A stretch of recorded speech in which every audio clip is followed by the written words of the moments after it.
चलिए देखते हैं मध्य प्रदेश की 25 फटाफट बड़ी खबरों को। सबसे पहले न्यूज को कहां से देख रहे हैं हमको कमेंट में बताना बिल्कुल ना भूलें। साथ ही साथ हमारे यूट्यूब चैनल को सब्सक्राइब करें एंड बेल आइकन को ऑल प्रेस करना बिल्कुल ना भूलें।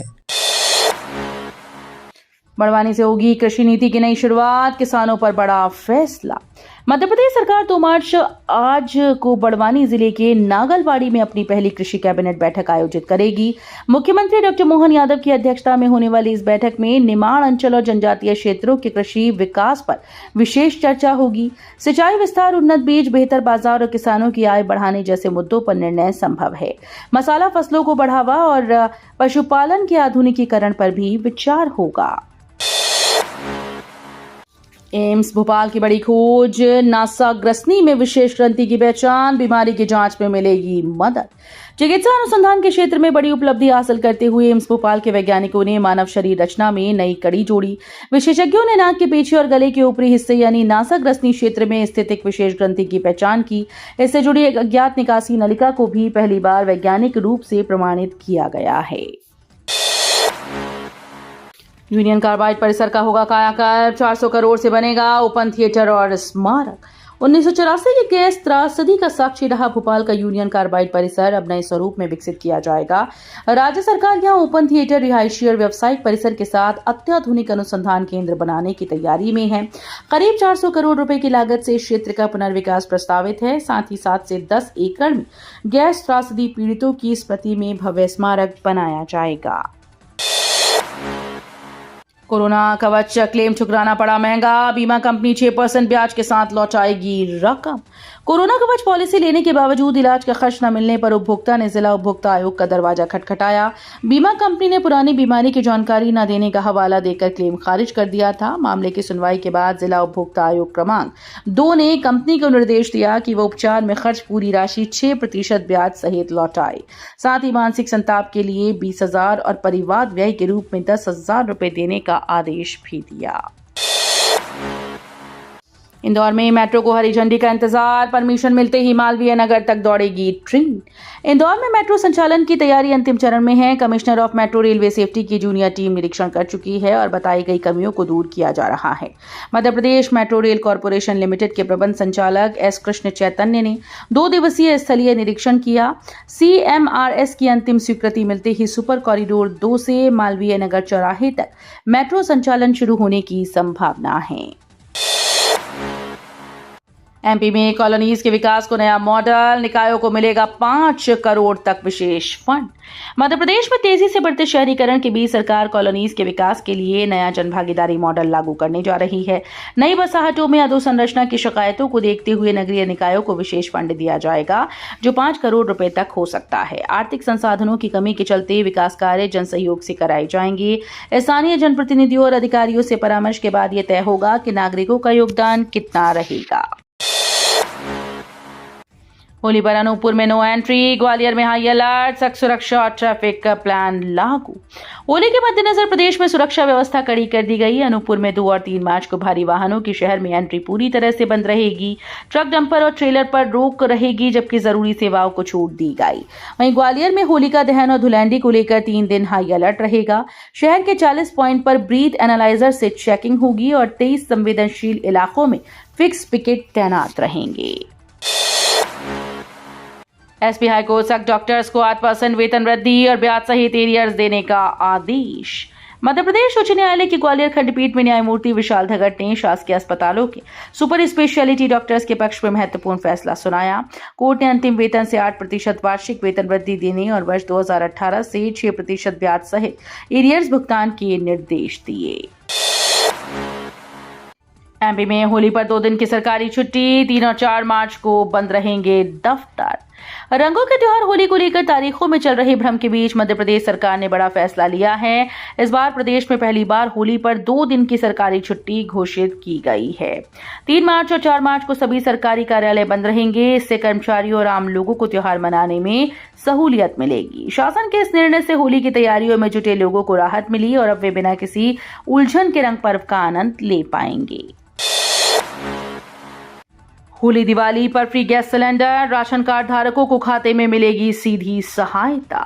होली और दिवाली से पहले दिल्ली के राशन कार्ड धारकों के लिए बड़ी राहत की खबर है। त्योहारों के दौरान बढ़ते रसोई खर्च को देखते हुए सरकार ने मुफ्त गैस सिलेंडर देने और सीधी आर्थिक सहायता देने की योजना बनाई है।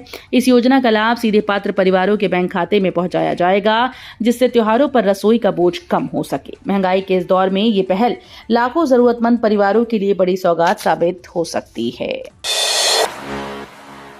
बुंदेलखंड में 200 साल पुराने रंगपंचमी मेले की तैयारी, सुरक्षा के कड़े इंतजाम। बुंदेलखंड के मां करीला धाम में 7 से 9 मार्च तक 200 साल पुराने रंगपंचमी मेले का आयोजन होगा। लाखों श्रद्धालु देश प्रदेश से यहां पहुंचने की संभावना है। पुलिस ने सुरक्षा का ब्लूप्रिंट तैयार किया है। एसपी राजीव कुमार मिश्रा के निर्देशन में बहुस्तरीय सुरक्षा चक्र बनाए गए। 4 एडिशनल एसपी, 20 डीएसपी और 70 निरीक्षक मेले की सुरक्षा की कमान संभालेंगे। सुरक्षा बढ़ाने के लिए इस बार बल की संख्या में विशेष इजाफा किया गया। बिजली बिल में बढ़ोतरी की तैयारी, 400 से 600 रुपए तक ज्यादा हो सकता है खर्च। बिजली उपभोक्ताओं के लिए बड़ा झटका सामने है। यदि विद्युत नियामक आयोग प्रस्तावित 10.19% टैरिफ वृद्धि को मंजूरी देता है तो घरेलू बिल सीधे प्रस्तावित होंगे। वर्तमान में 150 से 300 यूनिट मासिक खपत वाले उपभोक्ताओं का बिल 1400 से 2800 रुपए तक है, जो बढ़ोतरी के बाद 150 से 300 रुपए और बढ़ सकता है। 400 यूनिट या उससे अधिक खर्च करने वाले परिवारों का बिल 400 से 600 रुपए तक बढ़ने की संभावना है। एमपीपीएससी राज्य पात्रता परीक्षा में गड़बड़ी, भोपाल में गलत पेपर बांटा गया। मध्य प्रदेश लोक सेवा आयोग के द्वारा आयोजित राज्य पात्रता परीक्षा में बड़ी गड़बड़ी सामने आई है। 1 मार्च को प्रदेश भर के केंद्रों पर आयोजित इस परीक्षा में भोपाल के एक केंद्र पर अभ्यर्थियों को गलत पेपर बांट दिया गया। परीक्षा दोपहर 12 बजे से अपराह्न 3 बजे तक ऑफलाइन मोड में चली। करीब आधे घंटे के बाद आयोग ने पेपर वापस लिया। परीक्षा की निष्पक्षता बनाए रखने के लिए आईएएस अफसरों को पर्यवेक्षक नियुक्त किया गया था। शिवराज सिंह चौहान ने जन्मदिन पर मांगा अनोखा तोहफा, प्रेम से पौधारोपण करें। एमपी के पूर्व मुख्यमंत्री और केंद्रीय कृषि मंत्री शिवराज सिंह चौहान का 5 मार्च को जन्मदिन है। इस मौके पर उन्होंने अपने ट्विटर हैंडल पर अनोखा संदेश दिया। उन्होंने परंपरागत उपहार जैसे शॉल, श्रीफल या स्मृति चिन्ह की बजाय अपने जन्मदिन पर प्रेम से पौधा लगाने की अपील की। लोगों से कहा कि पौधा लगाकर उसकी फोटो साझा करें या उन्हें भेंट करें। उनका कहना है कि इससे बड़ा उपहार और खुशी उन्हें कुछ नहीं मिल सकती।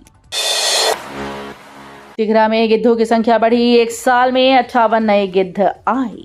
ग्वालियर वन मंडल की ताजा गिद्ध गणना में उत्साहजनक वृद्धि दर्ज की गई। वर्ष 2024 में 244 गिद्ध पाए गए थे, जबकि इस बार संख्या बढ़कर 302 हो गई, यानी 1 साल में 58 गिद्धों की बढ़ोतरी हुई। वन अधिकारियों के अनुसार सबसे अधिक गिद्ध तिघरा क्षेत्र में पाए गए।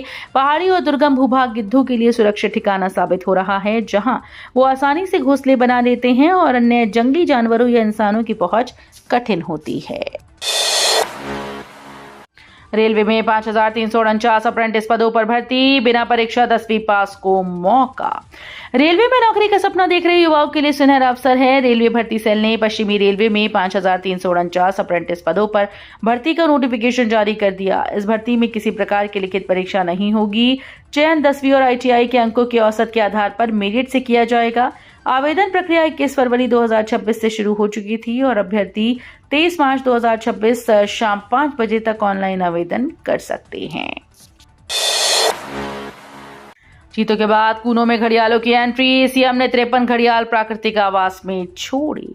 मध्य प्रदेश के कूनो नेशनल पार्क में वन्यजीव संरक्षण की दिशा में एक और बड़ा कदम उठाया गया। मुख्यमंत्री डॉक्टर मोहन यादव ने कूनो नदी में 53 घड़ियाल और 25 कछुओं को प्राकृतिक आवास में छोड़ा। कार्यक्रम पालपुर फोर्ट के सामने नदी तट पर आयोजित हुआ। मुख्यमंत्री ने कहा कि ये पहल पर्यावरण संरक्षण के साथ साथ पर्यटन को भी नई दिशा देगी। प्रदेश में पर्यटकों की संख्या में लगातार बढ़ोतरी हो रही है, जिससे मध्य प्रदेश पर्यटन मानचित्र पर मजबूत हो रहा है। शादी के डिजिटल कार्ड के नाम पर ठगी, एपीके डाउनलोड करते ही खाली हो रहे खाते। ग्रामीण इलाकों में डिजिटल मैरिज कार्ड के नाम पर साइबर ठगी का नया केस सामने आया। जालसाज व्हाट्सएप पर शादी का निमंत्रण या पीएम किसान अपडेट बताकर संदिग्ध एपीके फाइल भेज रही हैं। जैसे ही लोग उसे डाउनलोड कर इंस्टॉल करते हैं, मोबाइल में मैलवेयर सक्रिय हो जाता है। इसके बाद बैंक खाते से रकम गायब होने लगती है। एमपी में सोशल मीडिया पर फोकस, मुद्दों को जन जन तक पहुंचाने इन्फ्लुएंसर्स को जोड़ेगी कांग्रेस। मध्य प्रदेश में संगठन सृजन अभियान के साथ अब सोशल मीडिया पर भी कांग्रेस जोरदार रणनीति बना रही है। पार्टी तकनीक के बदलते दौर में अपनी पहुंच बढ़ाने के लिए सोशल मीडिया इन्फ्लुएंसर्स का सहयोग लेगी। शुरुआत में करीब 250 ऐसे लोगों को चिन्हित किया गया है जिनके फॉलोअर्स की संख्या बड़ी है और जिनका झुकाव कांग्रेस विचारधारा की ओर है। एमपीएससी परीक्षा में सिख छात्रा की पगड़ी कृपाण उतरवाने पर विवाद, प्रशासन ने मांगी माफी। मध्य प्रदेश लोक सेवा आयोग के द्वारा आयोजित राज्य पात्रता परीक्षा के दौरान रतलाम के एक केंद्र पर विवाद की स्थिति बन गई। सागोद रोड स्थित उत्कृष्ट स्कूल में परीक्षा देने पहुंची सिख छात्रा से पगड़ी और कृपाण उतरवाने को कहा गया, जिस पर सिख समाज ने कड़ी आपत्ति जताई। सूचना मिलते ही प्रशासन और पुलिस मौके पर पहुंचे। अधिकारियों ने इसे अज्ञानतावश हुई घटना बताते हुए खेद प्रकट किया। सतना में मंत्री पर पार्क कब्जाने का आरोप, आधे हिस्से पर तारबंदी कर लगाया ताला। सतना के वार्ड क्रमांक 26 में बने एक सार्वजनिक पार्क को लेकर विवाद खड़ा हो गया। आरोप है कि नगरीय प्रशासन राज्य मंत्री प्रतिमा बागरी ने अपने घर के पास स्थित पार्क के आधे हिस्से पर कब्जा कर रखा है। बताया जा रहा है कि पिछले 2 वर्षों से उस हिस्से में तारबंदी कर प्रवेश द्वार पर ताला लगाया है। स्थानीय लोगों का कहना है कि सौंदर्यीकरण और अतिक्रमण हटाने की जिम्मेदारी जिन पर है, उन्हीं पर कब्जे का आरोप गंभीर सवाल खड़े कर रहा है। सिंगरौली सीधी एलिफेंट कॉरिडोर पर एनजीटी सख्त, केंद्र, राज्य और अदानी ग्रुप को नोटिस। सिंगरौली सीधी में एलिफेंट कॉरिडोर की अधिसूचना लंबित रहने पर राष्ट्रीय हरित अधिकरण की नई दिल्ली स्थित मुख्य पीठ ने सख्ती दिखाई। एनजीटी ने केंद्र सरकार, मध्य प्रदेश सरकार और अदानी ग्रुप को नोटिस जारी कर 4 सप्ताह में जवाब मांगा। ये नोटिस मई 2025 में आवंटित कोयला ब्लॉक की पर्यावरणीय स्वीकृति को चुनौती देने वाली याचिका पर जारी हुआ। सुब्रंजन सेन बने एमपी के नए वन बल प्रमुख, अप्रैल 2028 तक संभालेंगे जिम्मेदारी। भारतीय वन सेवा के वरिष्ठ अधिकारी सुब्रंजन सेन को मध्य प्रदेश का नया वन बल प्रमुख नियुक्त किया गया है। 1991 बैच के आईएफएस अधिकारी सेन वर्तमान में मुख्य वन्य प्राणी अभिरक्षक के पद पर कार्यरत थे। उन्होंने वरिष्ठता में आगे रहे अधिकारियों को पीछे छोड़ ये जिम्मेदारी हासिल की। पूर्व वन बल प्रमुख वीएन अंबाडे 28 फरवरी को सेवानिवृत्त हुए। मार्च में तपेगा मध्य प्रदेश, 35 डिग्री पार, अगले 3 महीने तेज गर्मी और लू के संकेत। मध्य प्रदेश में फरवरी खत्म होते ही गर्मी ने रफ्तार पकड़ ली। कई शहरों में अधिकतम तापमान 32 से 35 डिग्री सेल्सियस तक पहुंच गया, जो सामान्य से 2 से 4 डिग्री ज्यादा है। दोपहर में तेज धूप और गर्म हवाओं का असर साफ महसूस हुआ। बीते 24 घंटे में कहीं बारिश नहीं हुई। सुबह हल्की नमी रही, लेकिन शाम तक वातावरण शुष्क हो गया। मौसम विभाग के अनुसार मार्च से मई तक तापमान सामान्य से अधिक रहने और लू चलने की संभावना है। रिटायर्ड इंस्पेक्टर की नई पारी, 2 स्कूल्स में मुफ्त पढ़ाकर जगा रहे शिक्षा की अलग। रतलाम के चिकलाना गांव निवासी retired narcotics inspector Jagdish Yadav ने जीवन की दूसरी पारी शिक्षा को समर्पित की। 64 वर्षीय यादव सरकारी सेवा से सेवानिवृत्त होने के बाद अब गांव के 2 स्कूल्स में बच्चों को मुफ्त पढ़ा रही हैं। पिता की शिक्षक बनने की अधूरी इच्छा को उन्होंने रिटायरमेंट के बाद पूरा करने का संकल्प लिया। वीडियो अच्छी लगी तो वीडियो करिए लाइक एंड चैनल को सब्सक्राइब कर बेल आइकन को और प्रेस कर लीजिएगा।